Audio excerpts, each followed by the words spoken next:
Hello my नमस्ते to all of you. I hope आप सभी स्वस्थ और खुश होंगे। खाली दिमाग शैतान का घर, इस लाइनों से तो हम पहले से ही परिचित हैं। हमने कहीं न कहीं सुनी है और किसी न किसी ने हमें कई बार कहा है कि खाली दिमाग शैतान का घर होता है।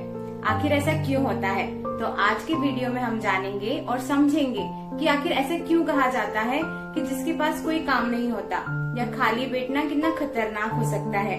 तो विदाउट एनी फर्दर डिले आज का वीडियो शुरुआत करते हैं।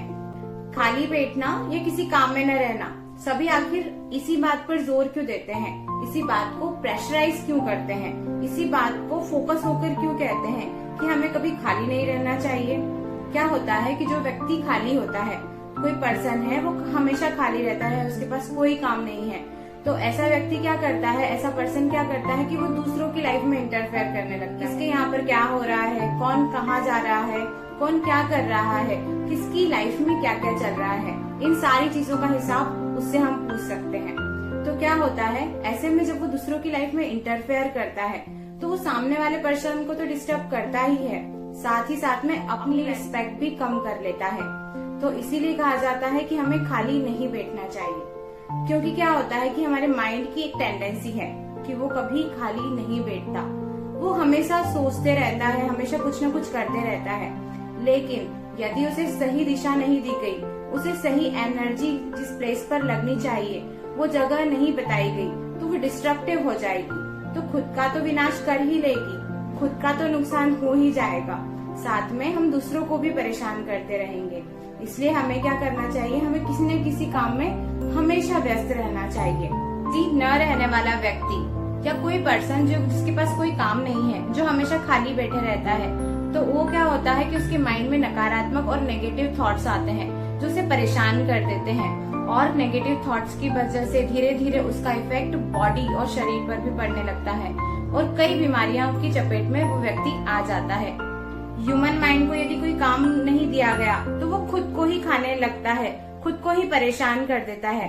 आइए इसे एक स्टोरी से समझने की कोशिश करते हैं। तो एक व्यापारी था, वो अपने काम के सिलसिले में एक अपने गांव से एक शहर में जा रहा था। रास्ते में उसे घना जंगल मिलता है।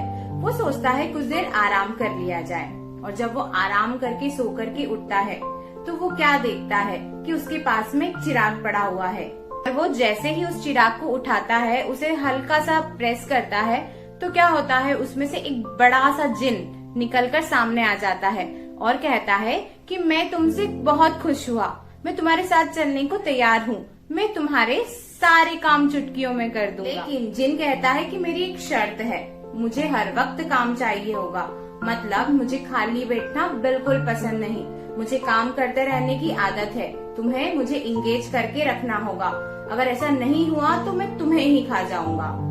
व्यापारी तो बहुत खुश हो जाता है और लालच में आकर उस जिन को अपने साथ ले जाता है। जब वो जिन को अपने साथ ले जाता है तो क्या होता है कि उसका टेस्ट लेता है और कहता है कि मुझे बंगला चाहिए। तो जिन क्या करता है, चुटकी बजाकर एक बहुत बड़ा आलीशान बंगला तैयार कर देता है मिनटों में। फिर वो कहता है कि मुझे कार चाहिए, बहुत सारी कारें आ जाती है। ऐसे करके वो उससे सारे काम करवा लेता है। हमेशा हर पल उस जिन को काम देना अब व्यापारी के सिर का बोझ बनने लगा। उसके पास कोई काम ही नहीं होने लगा, क्योंकि वो सारे काम तुरंत मिनटों में कर देता। अब वो बहुत घबरा गया। उसने सोचा कि यदि मैंने इसे काम नहीं दिया तो ये मुझे ही खा जाए। अब व्यापारी घबराकर अपनी बेटी के पास जाता है और उसे हेल्प मांगने लगता है।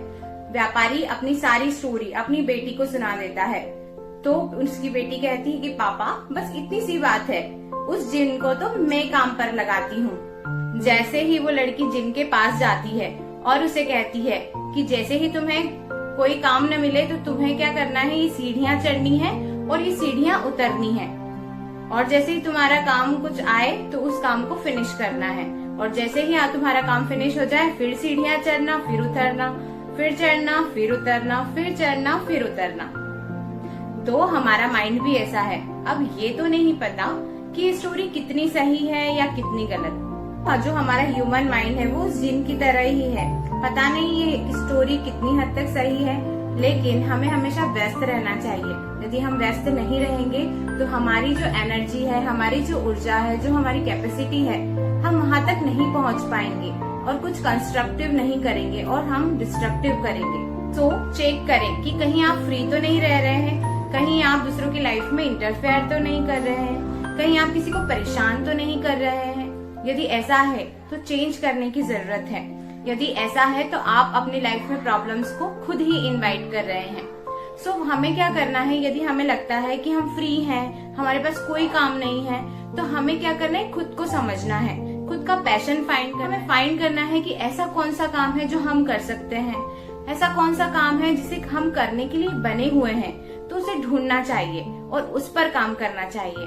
अपनी बेहतरी के लिए जब हम काम करेंगे तो वो हमारे लिए तो फायदेमंद होगा ही, साथ में हमारी फैमिली और रिलेटिव्स के लिए भी, और अपने आसपास के माहौल को अच्छा बनाने के लिए भी सही हो। चॉइस हमारी है, डिसीजन हमारा है कि हम कहीं एक जगह पर बैठकर घर की 4 दीवारी में कैद होकर आराम की लाइफ जी सकते हैं, वहीं दूसरी ओर घर से बाहर निकालकर अपना बेंचमार्क सेट कर सकते हैं। अब चॉइस तो हमारी है, डिसीजन हमारा है, तो हमेशा ध्यान दें कि कहीं ऐसा तो नहीं कि हम फ्री बैठकर हम दूसरों की लाइफ में इंटरफेयर कर रहे हैं, हम फ्री में बैठकर अपने दिमाग को ही परेशान कर रहे हैं, हम फ्री में बैठकर डिप्रेशन का शिकार हो रहे हैं। यदि ऐसा है तो बिल्कुल सतर्क हो जाइए। हमें सोचने की जरूरत है कि क्या हम अपनी लाइफ में क्या कंस्ट्रक्टिव कर सकते हैं और उस पर विचार अवश्य करें। और खाली दिमाग शैतान का घर तो होता ही है, ये आज वीडियो में हमने जान लिया। हम मिलेंगे अगले वीडियो में ऐसे ही इंटरेस्टिंग टॉपिक पर जो हमारी डेली लाइफ से जुड़े हुए होते हैं। सो तब तक खुश रहें और सुरक्षित रहें।